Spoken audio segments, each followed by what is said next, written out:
You've been told your entire life that the truth will set you free.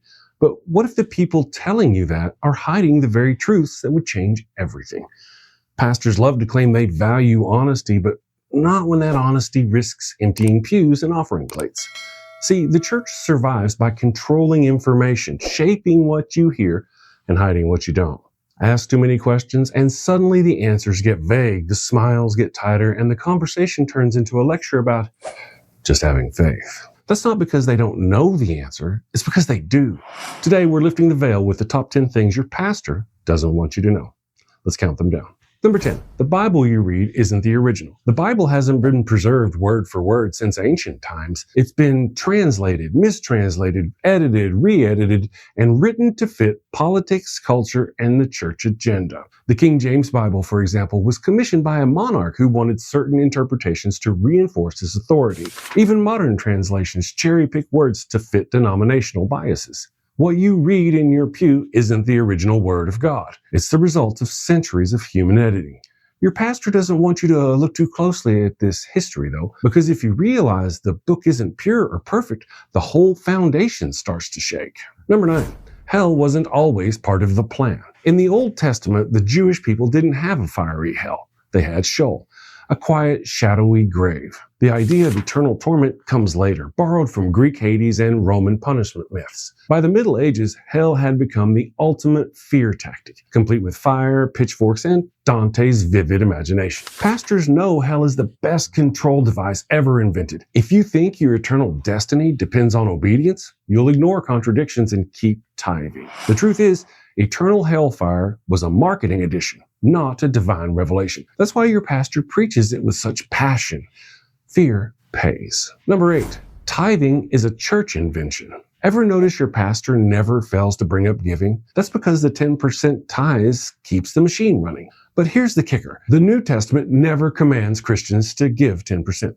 In the Old Testament, tithing was more like a tax system to support the Levites and temple sacrifices. In the early church, giving was voluntary based on need, not percentages. The modern system of guilt-driven 10% tithes was built by churches to guarantee steady revenue. Your pastor knows it's not biblical, but they're not about to tell you that, not when their paycheck depends on it. Number 7, Christianity borrowed from older religions. The uniqueness of Christianity is a myth. Virgin births, miracle workers, crucified and risen saviors, all of these existed in older religions long before Jesus. Mithras, Osiris, Dionysus, these gods had strikingly similar stories. Early Christians adopted these elements because it made conversion easier. Pastors don't want you looking at comparative mythology, though, because once you see the pattern, you realize Christianity is less divine revelation and more a spiritual remix with its handout.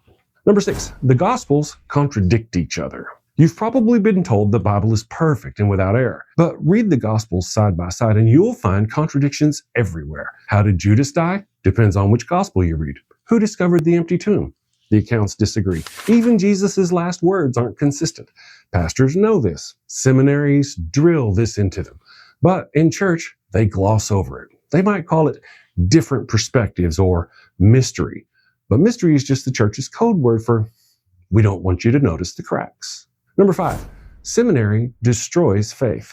There's a reason seminarians jokingly call it the cemetery, because when you actually study the Bible critically, learn authorship, redactions, contradictions in a historical context, the fairy tale magic starts to die. Many believers enter seminary full of fire and zeal, only to leave disillusioned. They've seen behind the curtain, and it's not what they were told. That's why pastors often discourage their flock from digging too deep into the text. Number 4, your pastor might not believe either. Here's the dirty little secret. A shocking number of pastors don't believe anymore. Some are agnostic, some are outright atheists, but they keep preaching anyway. Why? Because their entire life is built on the church. Their income, their family, their reputations. Walking away would mean losing everything. So they preach words they no longer believe week after week, terrified of being found out. When your pastor thunders from the pulpit about certainty, remember, sometimes that confidence is just a cover for doubt. Number 3, the Bible endorses slavery. Your pastor loves to say the Bible teaches morality, but Both Old and New Testaments openly condone slavery. The Old Testament has rules for buying, selling, and beating your slaves.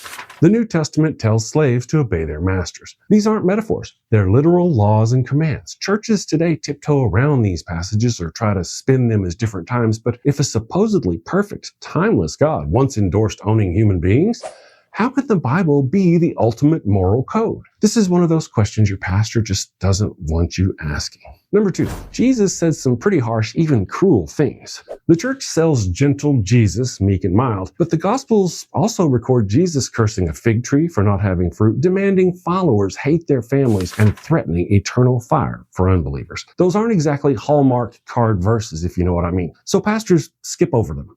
They stick to love thy neighbor and blessed are the meek. But if you read everything Jesus said, you find someone who often spoke in ultimatums, threats, and impossible demands. That's not the image they want you to see. Number 1, doubt is the real enemy, not the devil. They've told you the devil is your enemy, but they're wrong. The real enemy, the one they fear the most, is you. The devil isn't making you question your faith. Knowledge is. And your pastors know it.